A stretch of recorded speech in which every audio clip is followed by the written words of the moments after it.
G'day guys, it's Tim here from Australia SMR. A quick note before we start. A big happy 4th of July to all of my friends over in America, all of my supporters and all of you.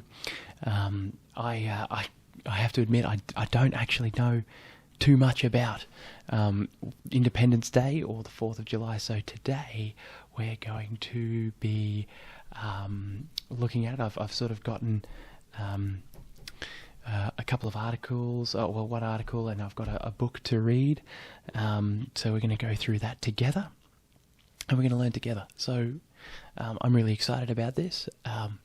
It's a pretty crazy time all over the world at the moment, but for all of my friends in America who are doing it particularly tough, my heart goes out to you guys and your family. I hope that you can use this video as a bit of an escape from all that craziness of the world right now, and maybe get some shut-eye throughout.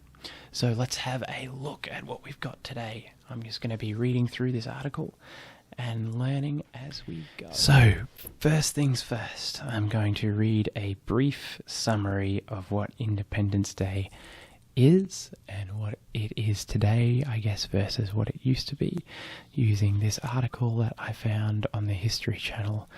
I hope it's accurate. If it's not, please let me know. I'm going to put my little American flag here in the background.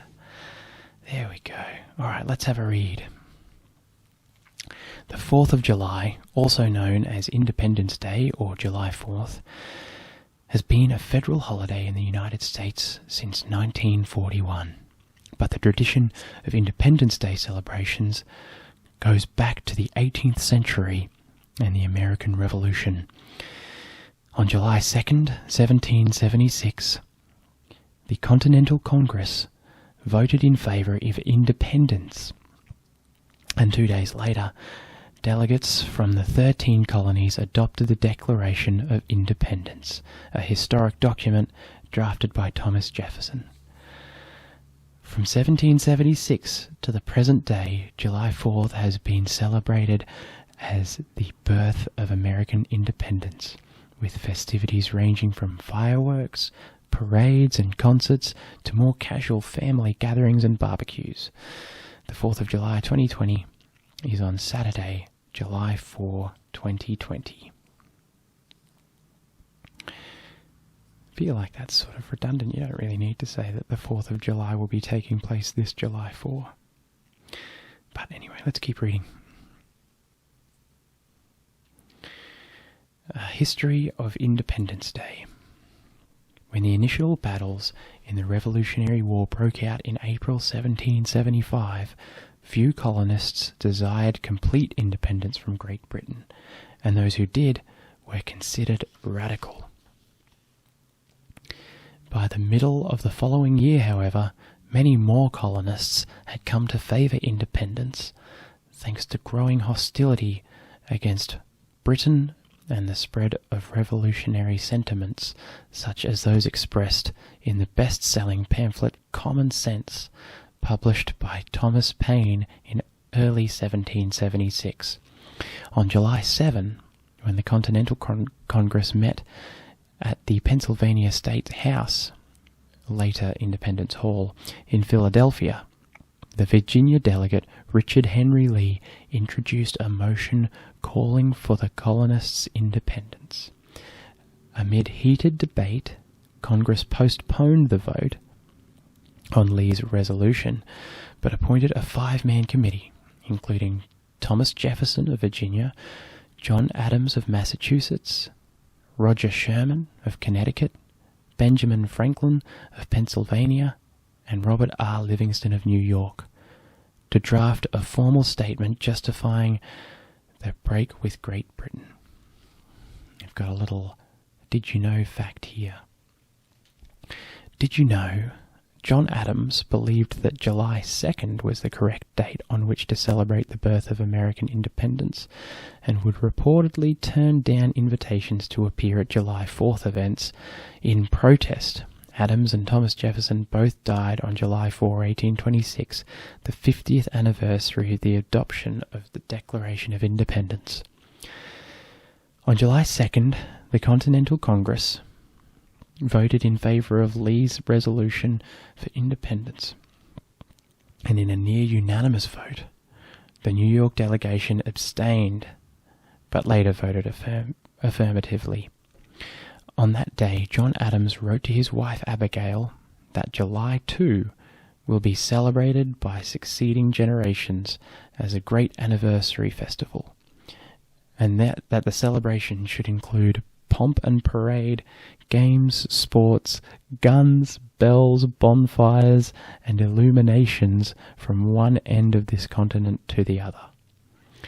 On July 4th, the Continental Congress formally adopted the Declaration of Independence, which had been written largely by Jefferson. Though the vote for actual independence took place on July 2nd, from then on, the 4th became the day that was celebrated as the birth of American independence. Early 4th of July celebrations.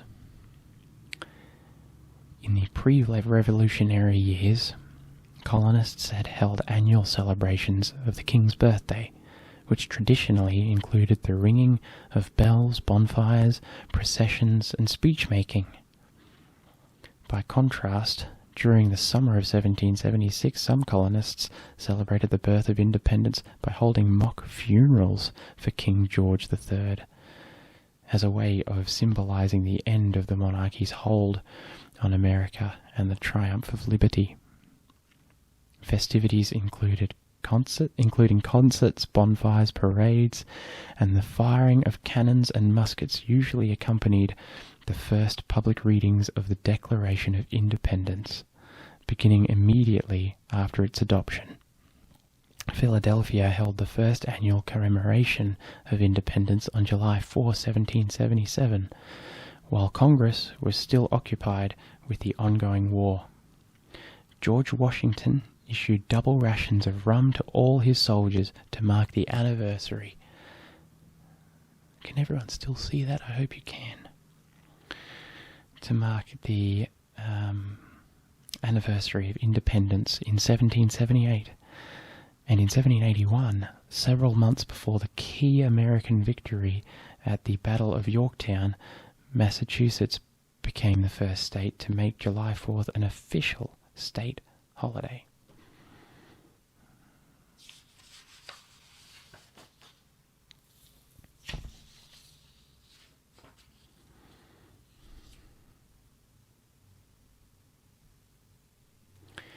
After the Revolutionary War, Americans continued to commemorate Independence Day every year in celebrations that allowed the new nation's emerging political leaders to address citizens and create a feeling of unity. By the last decade of the 18th century, the two major political parties, the Federalist Party and the Democratic Republicans, that had arisen began holding separate 4th of July celebrations in many large cities. 4th of July fireworks. This sounds fun. The first fireworks were used as early as 200 BC. The tradition of setting off fireworks on the 4th of July began in Philadelphia on July 4, 1777, during the first organized celebration of Independence Day.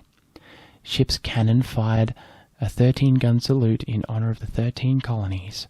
The Pennsylvania Evening Post reported at night there was a grand exhibition of fireworks, which began and concluded with 13 rockets on the Commons, and the city was beautifully illuminated. That same night, the Sons of Liberty set off fireworks over Boston Common. 4th of July becomes a federal holiday. The tradition of patriotic celebration became even more widespread after the War of 1812, in which the United States again faced Great Britain. In 1870, the US Congress made July 4th a federal holiday. In 1941, the provision was expanded to grant a paid holiday to all federal employees. Over the years, the political importance of the holiday would decline, but Independence Day remained the important national holiday and a symbol of patriotism. Falling in midsummer, the 4th of July has since the late 19th century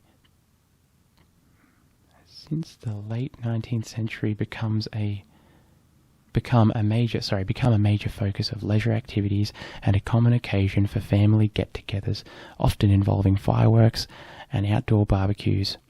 The most common symbol of the holiday is the American flag, which I've got here today. I made one.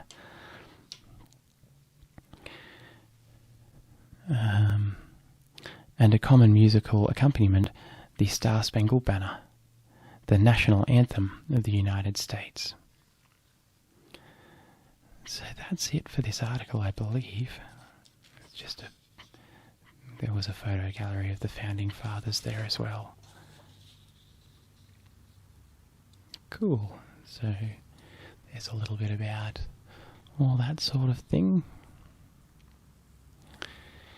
The other really cool thing that I brought with me today, this isn't going to be a long video, guys. I just thought I'd again wish my friends over in the US a happy 4th of July, and I hope that they're able to celebrate in some small way, even if they're either under quarantine or in the middle of anything that's going on over there, any of those crazy bits and pieces that are happening all over the world, really. This is a really cool book that my friend gave me to do this video with, and it is called A Basic History of the United States. And I noticed in here, I'm sure it's the right thing, so A Basic History of the United States by Charles A. Beard and Mary R. Beard. Possibly Beard. Not sure. So, in here, on page 102, we've got independence completed by revolution.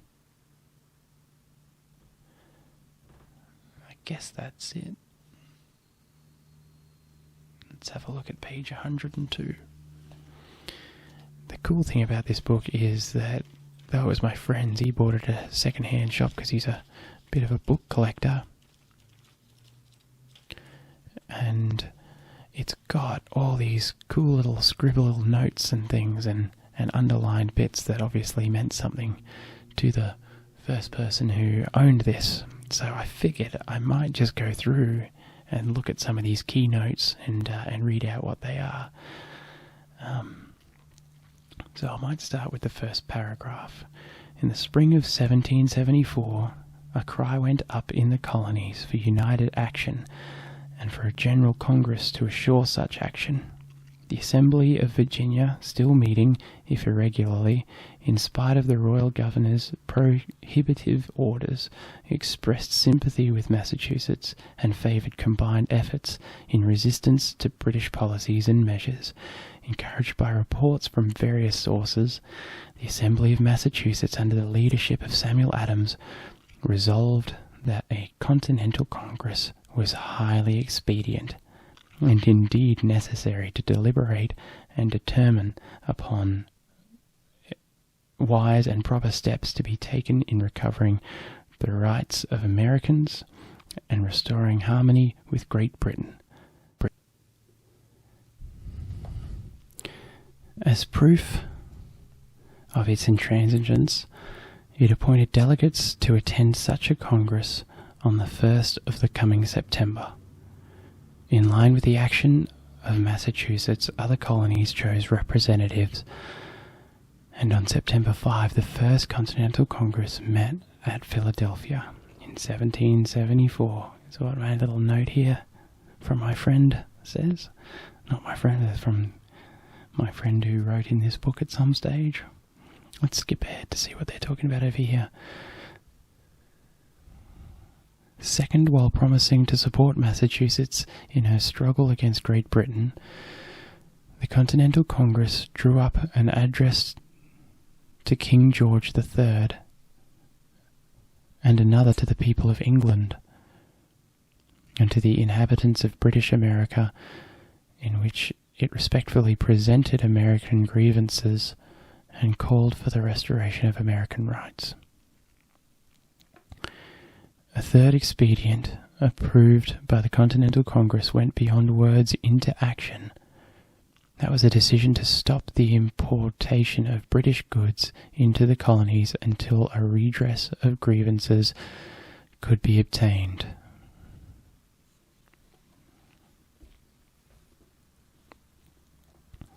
In response to the demands of the First Continental Congress, the British government made one concession. It was willing to relieve any colony of taxation on condition that it would bear its share of imperial defence and provide money for supporting the officers of the Crown within its borders.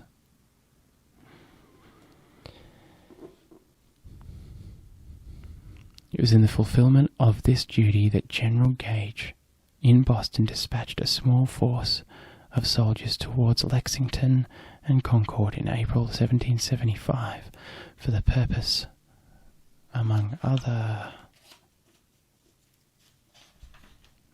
things, of seizing some military supplies supposed to be stored in that neighbourhood.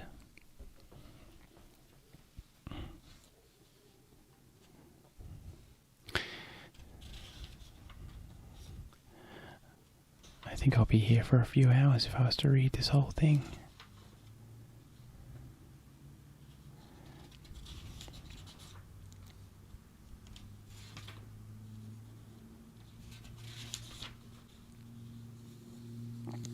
Our friends put a question mark in this section. Thrown upon their resources, American diplomats proved ingenious in negotiations and acquired skill in managing foreign relations as they took over this important branch of government, formerly monopolized in America by the British Crown.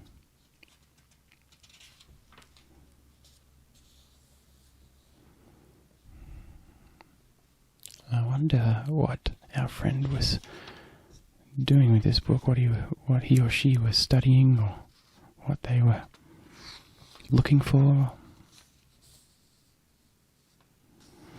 in seeking a place among the independent nations of the earth. The Continental Congress was compelled on its own responsibility to make provision for diplomatic representation abroad and evolve the elements of an American foreign policy. As early as 1776, it sent an agent to Paris. Oh, hang on, I've read past where I wanted to go. An agent to Paris, Silas Deane of Connecticut, to open negotiations, if possible, with the government of France. Oh, that's a big number. What have we got here? So the Congress resorted to the issue of paper money, bills of credit, by the millions, and before the end of the war it had outstanding about $210 million in continental money, all badly depreciated in value. To this large sum, the states added paper notes of their own in an amount almost equal to the total continental output. Golly.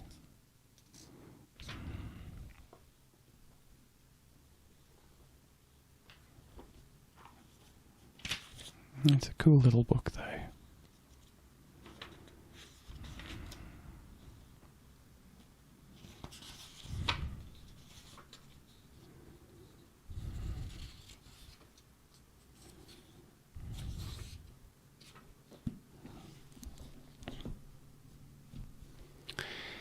I think we'll call it there, guys. That can be the end of my 4th of July celebrations. I hope you all have a good time, and I hope that you're still able to see some fireworks wherever you are, and I hope that this video helps you get a little bit of rest.